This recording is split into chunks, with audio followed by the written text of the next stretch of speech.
Oh, I tell you, this trade war is wow. Ooh. I've never heard the word tariff more in my life than in the past few weeks. My goodness. Reminds me when everyone all of a sudden learned the term gaslighting. And it's just everywhere now. Tariff is everywhere now. And I'm just going to tell you this, folks. If you expect me to jump ship, like, oh no, I don't like Trump anymore. Listen, the last administration was voted out in a landslide. Okay, Trump won the swing states. The American people were not happy with Biden and Harris. I say, let the man cook. He said there would be a correction period. So that's business terms for it. Just going to be ups and downs. Things could get worse. Things could get better. Things could get worse. Things could get better. Things could get before it finally all settles out and gets better. So I'm willing to let the man cook. What's he been president like a few months? Let him cook. However, China has done something, and I don't know what it is. China launches new retaliation in Trump trade war. Here we go. With the U.S. says it reportedly orders Chinese airlines to stop taking deliveries of Boeing planes and to not buy the aircraft-related equipment from American companies. This comes as President Trump considers a pause on car tariffs. Jackie Heinrich is live at the White House with all the details for you. Hey, Jackie. Hey, good morning to you guys. That's right. Bloomberg is reporting this morning that China has ordered its airlines to halt deliveries of Boeing jets and all aircraft-related parts, causing shares of the company to drop 4.6% in pre-market trading. That followed the announcement. This order will block... Yeah, and I know the market's been up and down and all type of crazy. I refuse to look at my investments right now. I'm just like, I do not want to. No, I'm not going to get emotional on this. This stuff does happen. And there's some unprecedented things happening now with the bonds. And, I'm just like, you know what? I'm not going to worry myself sick. We're going to see what's going to happen.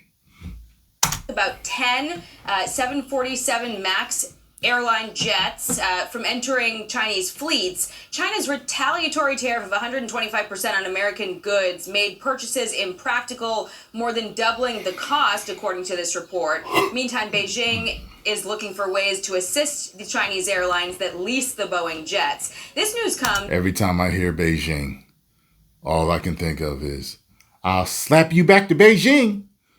Y'all should know where that's from. As President Trump is announcing he's considering a pause for auto tariffs. Last week, he said no such exceptions were under consideration, but he also cautioned that he will stay flexible. Okay. I'm looking at something to help some of the car companies where they're switching to parts that were made in Canada, Mexico, and other places, and they need a little bit of time because they're going to make them here, but they need a little bit of time. So I'm talking about things like that. NEC Director Kevin Hassett said on Kudlow yesterday the U.S. has solid trade deal offers from about 10 countries, but the real number is north of 10. The offers just aren't quite there yet. Meantime, the White House is preparing a rescission. I tell you this whole tariff thing gives companies an out to raise prices. Like they could lie to us about stuff just to raise prices. Like this whole thing with Nintendo going on. A lot of people are saying that they're just using tariffs as that's why. But people are like, yo, pricing like this was figured out a while ago before the tariffs even hit. You know what I'm saying? Like they knew way before Trump was even talking about this what they were going to sell the Switch to for. So Nintendo's just being greedy type of thing.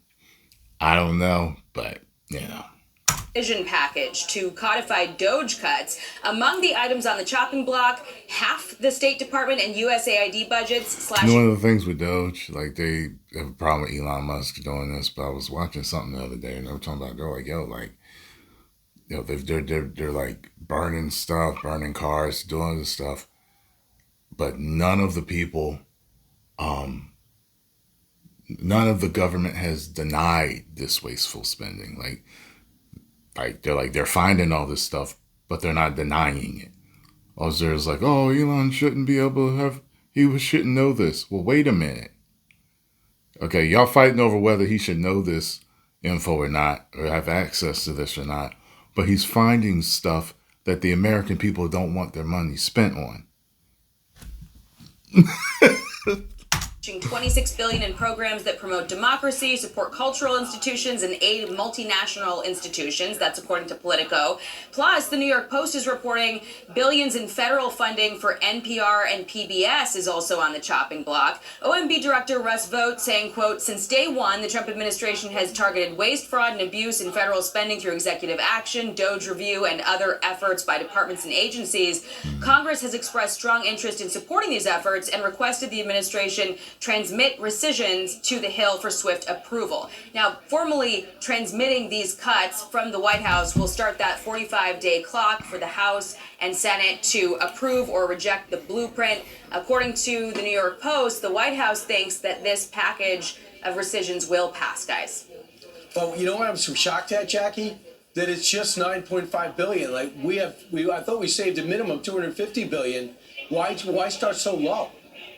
Yeah, we've got to go back actually and look at the numbers because there are conflicting stats in the Politico reporting and the NPR reporting. It looks like the New York Post reporting includes cuts to NPR and PBS as well as 8-point-something billion for the State Department, while the Politico reporting puts the State Department and USAID cuts at 26, which would include the 8 that's referenced in the New York Post. So we're trying to get a solid number. Our reporting is that the White House has passed a rescission package, but we're trying to nail down exactly what that number is. Yes. All right. Thanks so much. Thanks. So it's a pretty big deal. I mean, they cut off the rare earth. We should be shocked. We should be getting it from them anyway. Why we're depending on them for everything. And the other thing is with Boeing planes, you only got one other shot, Airbus.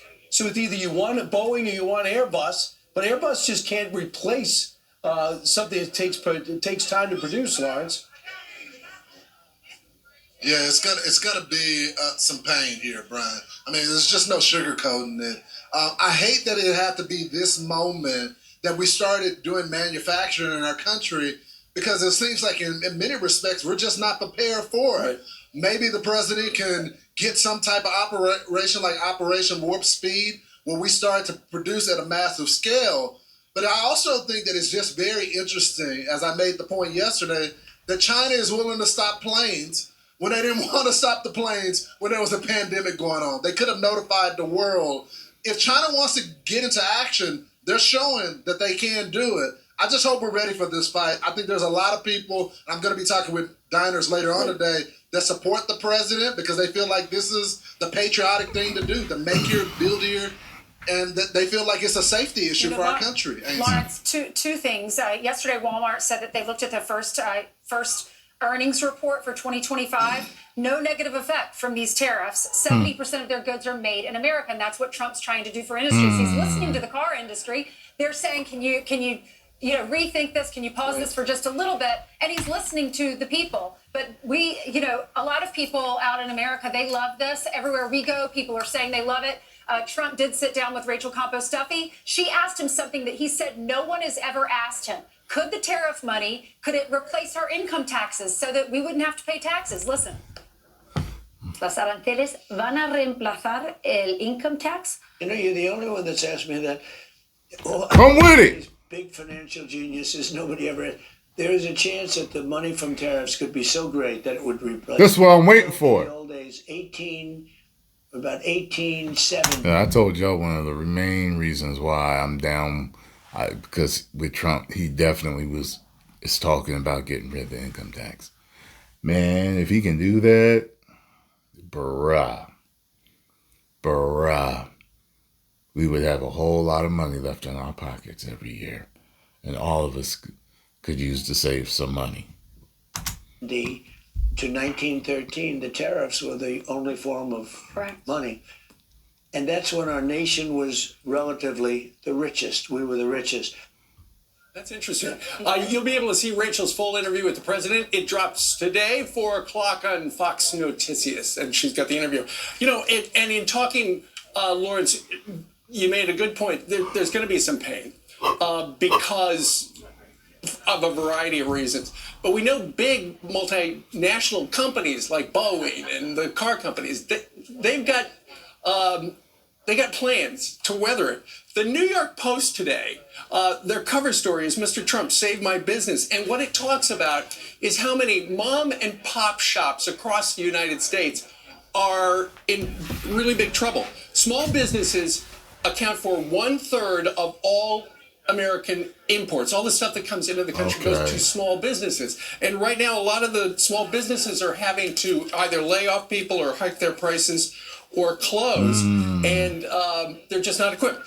Correction period. Highlights a bunch of small businesses that are on the verge of going under, and after a week, after a while, the New York Post, the editorial says, "Mr. President, be careful because you are well insulated from the financial shocks. They have no clue about how the surcharges are clobbering small business owners and their patrons."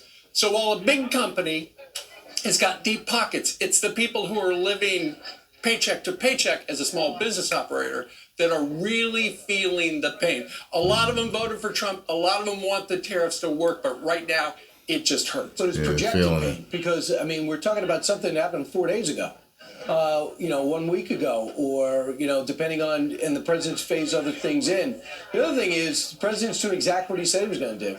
He said he's got to reconfigure all his relationships. He said 10 came in with strong deals yesterday.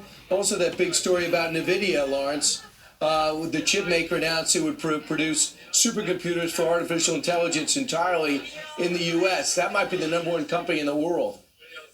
Yeah, let's actually talk with some of the people about that, Brian, because I think this I'm tariff like, what's thing, he there doing? we're so outside of the bubble sometimes that we miss what the American people are talking about. Let's go talk with some folks here. Hey, how y'all doing? Let's go over here. Hey, how y'all doing? Let's talk about the tariffs, gentlemen. What's your name, ma'am? Kathy. Kathy. What's your name? Jim. Okay, so I've been talking with folks about this tariff issue. Some people feel like we need to take the power back from these other countries. We need some fairness. And some people feel like we're going to have some pain. Where do you stand? Do you support the president's plan here? To me, it sounds like both. It's just like, look, if we can put ourselves in an advantageous area financially as a country, then we should. You know what I'm saying? Like I said before, talking about how, a lot of people are saying that China has been taking advantage of us for a long time. If that's the truth, then I believe in fairness. So make things right. You get what I'm saying? And if you, in the process of making things right, there is a correction period where things may be a little harder than usual, or maybe even a lot harder than usual. If the American economy and American people are going to be better off for a short time of pain, I think it probably should be done. It's not like we haven't been through economic pain before. You get what I'm saying? And gotten through it as a country. Or are you concerned? I support the president. I think it'll all even out. And we voted for him. We have to. So I said, let them cook. What about you, sir? Where do you stand? I think one of the things that we always ask is why we're going to leave our children. And I think that this is something that should have been done decades ago. So this is something that we're going to leave our children. We're going to leave our children a better economy than we have right now. Thank you, sir. Let's go over and talk to these folks. How you doing, sir? Good. How are you? How you doing? Well, you're live on air. I promise I'm going to take a picture with you afterwards. What's your name? Angela. Angela. Tell me, what do you feel about the president in this tariff business? He ain't brush his head today. You got to brush your head, brother. You feel like it's the right thing to do to get some fairness with the other countries, shut down China? Are you concerned right now? No, I'm not concerned. I have full faith in our president. We support him 100%. Is this what he campaigned on? That he was going to go after these, make America great again through America First policy? Yes, he did.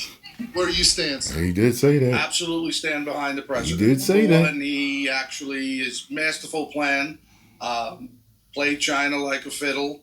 And, you got to say that may be rough the next few weeks, but we'll get through it. And it's totally the art of the deal.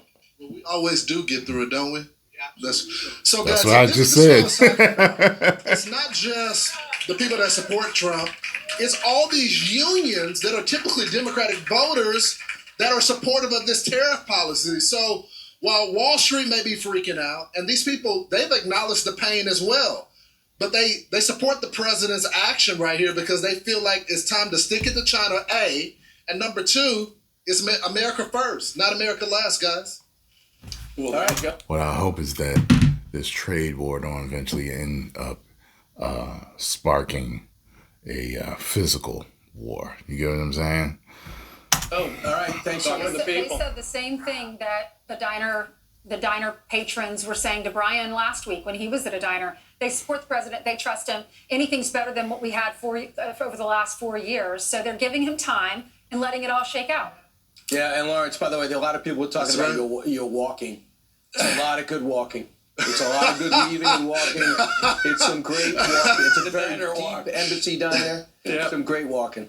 I'm Steve Ducey. I'm Brian. All right. Well, let me know what y'all think. How do y'all think this is going to shake out? I've been watching different guys that talk financial.